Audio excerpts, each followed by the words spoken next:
it's an individual thing. I mean, we all bring in ideas, and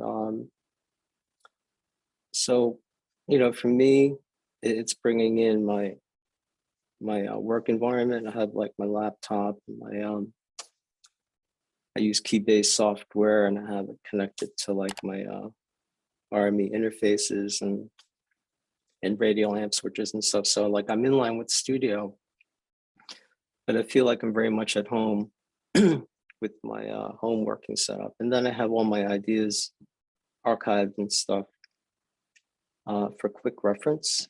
And I mean, and that's how I approach it individually. But everyone comes in with ideas, and we all throw them on the table and put them together.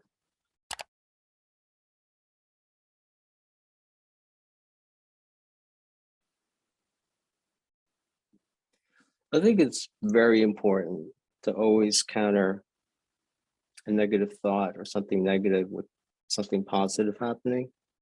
So that's sort of the balance, you can't stop. You don't really have control over certain things. So it's just important to maintain a positive attitude.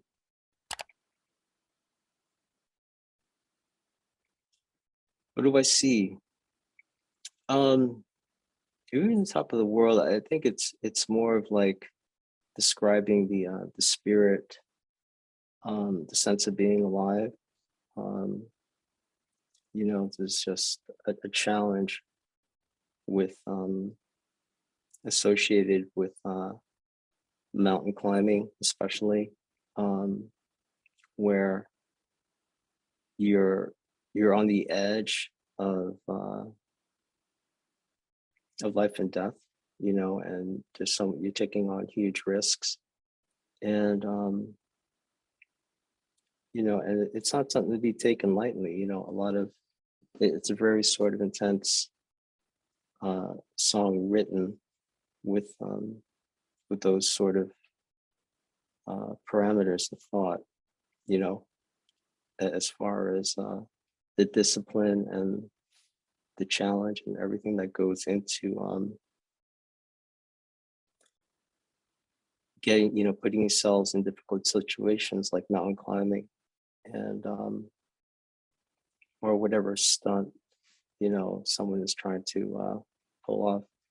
There's a series, there's a sense of adventure there, and so that's sort of how I relate to the title. Well, that's once again like an individual thing. I'm not sure what everyone was listening to, but I was listening to a lot of Rush. I love like listening to like Farewell to Kings, Hemispheres. And so for me, it's like in my blood, as far as what I find inspiring, I tend to stay as close to it as I can. And an Iron Maiden too, and after a while it just becomes part of the process. Something, it doesn't really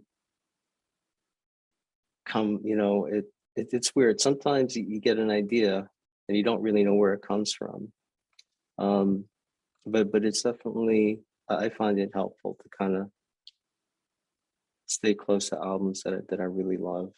And every time I go back and listen, it affects me in a different way, or maybe I'll see it a little differently, or notice something that I hadn't before. So in that sense, music is really timeless. It doesn't really matter when it came out.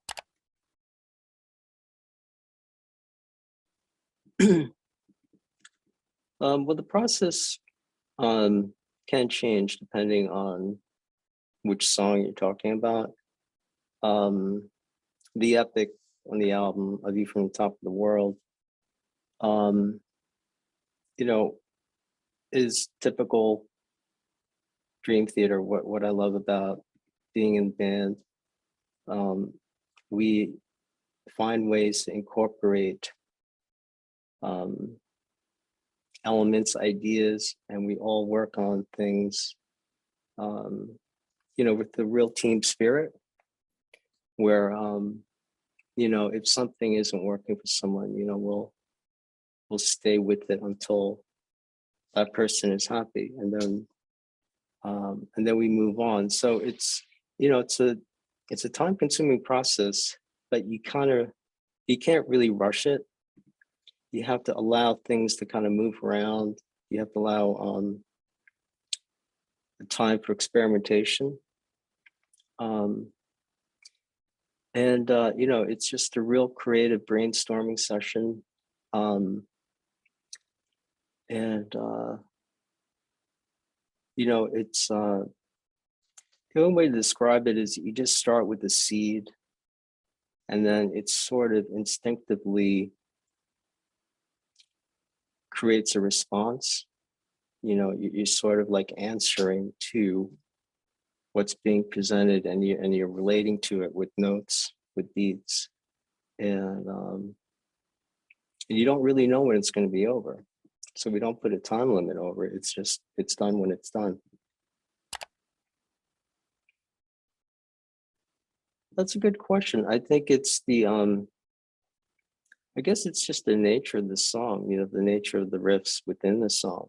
Some of them, uh, some of them are repetitive. Some of them bind to the song in a certain way where becomes the character of the song, and then certain songs are just real kind of simple sections. Um, so I think I'm not really sure, but maybe part of it is just the nature of the initial idea. You can kind of tell if it's um, like an epic song or a non-epic song. Certain ideas lend themselves to certain types of songs. Well, during this downtime period, I've gotten to do a lot of cool things with Ernie Ball Music Man. We launched JM signature 6-string bass, and that's been out for like a year. And the anniversary, I have a new color picked out for it. So I'm looking forward to that. And I also got to do some cool things with Ashdown Engineering. There's a really cool distortion pedal that they're going to be putting out. It's going to be called the JM Double Drive. And it's just a great unit for distortion. It has 2 unique settings. And I'm also working on a bass combo with them as well. And one of the cool things about the combo is the plan is to have something that's great for home use, and at the same time it's going to be great for touring as well. So that was the concept behind that, something that could cater to both environments. And apart from that, just put as much time, the only thing that keeps me, from doing what I do is, I just put the time in, try to put, a few hours a day at least, and just keep your fingers moving.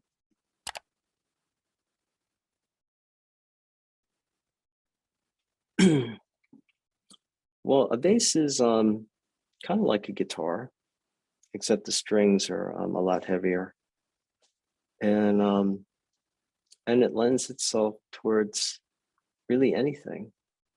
You could learn classical music. We play to albums. With the six, with the 6-string bass, it opens up the range. So, you can learn anything. You could apply anything to it: guitar music, piano music. So, I think when you kind of experiment with different natural voicings of certain instruments, um, that kind of is a cool thing to do. And as for why I'm a bass player, I don't know. It just worked out that way. When I listen to songs, I tend to focus on the bass line too. Maybe that has something to do with it. But you know, it all started a long time ago when a friend of mine needed a bass player.